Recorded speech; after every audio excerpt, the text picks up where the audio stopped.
This looks and feels pretty premium here, and look how flat that is. It has nice faux leather handles here, and this strap that holds it together. So let's flip that open.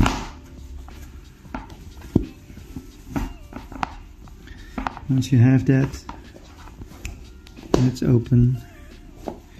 And the bottom part here can flip right out. So it's pretty easy. And inside here are these clips. You can just fold that open. I'm doing this with one hand, by the way, because I'm holding the phone in the other. So you can do this with one hand.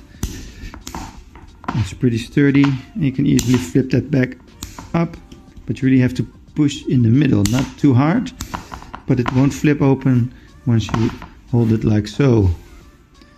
It has a pretty large capacity, so let's fill it up with some clothes here. So I've got the laundry in here. This is one full load for the laundry. As you can see, it fits perfectly well for us.